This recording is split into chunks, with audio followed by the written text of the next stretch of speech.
And welcome back. SARS believes that it has broken the back of one of the most alleged sophisticated criminal syndicates of coal smugglers who played a role in exacerbating the energy crisis in South Africa. Earlier this morning, the Revenue Services led an inter-governmental search and seizure operation across 5 provinces targeting the alleged coal smugglers and their related entities in Gauteng, Mpumalanga, KwaZulu-Natal and the Free State, as well as Limpopo. It says that the joint swift action saved the fiscus more than 500 million rand. For more on this, we speak to SABC News reporter Katlego, Lekgodi. Katlego, good morning. Thank you so much for making time for us. What exactly are they accused of?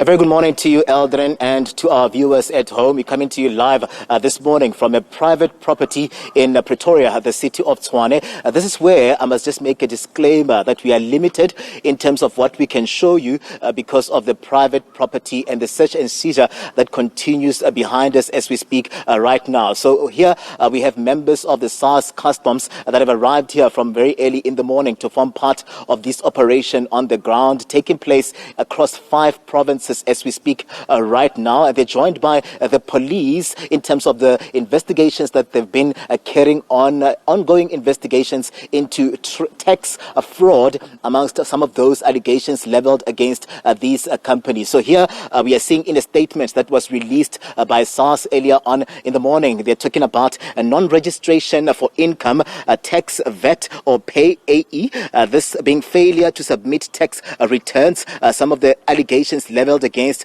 these people that are accused here under declaration of income. That's what is cited as well on their statement, SARS here. And they're also saying that making false submissions in terms of fraud, this is what they're also investigating here. And we are seeing from their statement, Aldrin, them just saying to us that this is a high-level sophisticated syndicate operating around coal and the coal mines. We're talking about Limpopo, we're talking about Gauteng, we're talking about Mpumalanga, the Northern Cape, some of the provinces that SARS officials and the police are carrying out their investigations here today. Concerning is the fact that the country has been experiencing rolling blackouts, load shedding, and we're hearing that that can be attributed to the low quality of coal that finds its way to Eskom or the power stations that are supposed to generate electricity for us here at home. So far, we don't have a name of those that are going to, or they are being investigated here.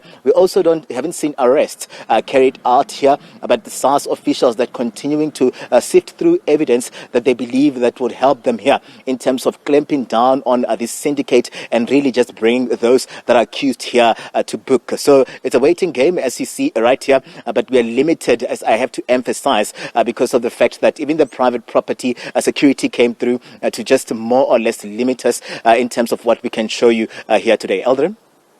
And any more arrests expected?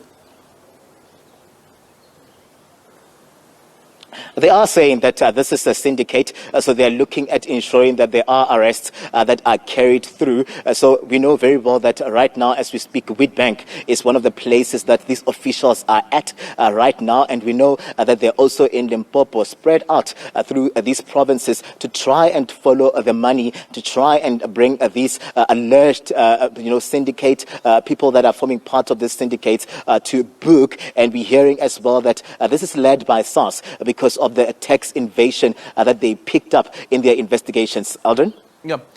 So what link has been made between what the smugglers have been doing as well as how they have been exacerbating the country's energy crisis?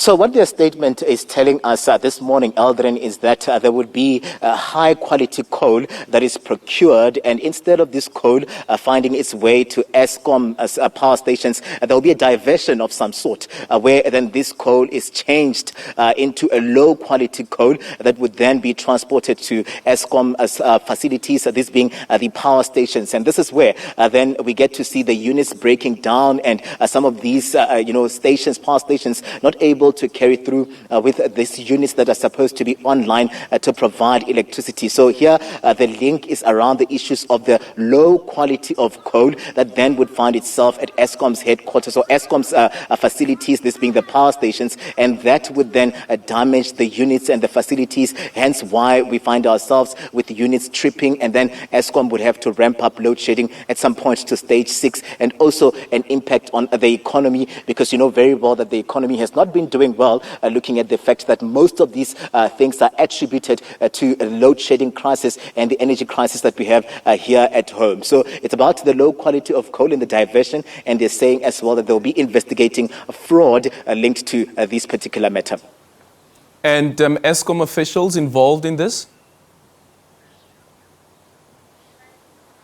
Yeah, we are hearing that former Eskom officials as well, their statement saying that they are actually looking into investigating former Eskom officials that more or less gave way for these criminal elements to find themselves just basically in Eskom. Because when you look at it, there would be someone that would open the gates for some of these criminal elements to happen or take place at the power utility. But we're seeing them saying that they're not in any way ruling out the pursuit of some of the former Eskom individuals or employees that are implicated and linked to this coal syndicate. Thank you so much for your time. SABC News reporter there, Katlego on that operation being led by SARS.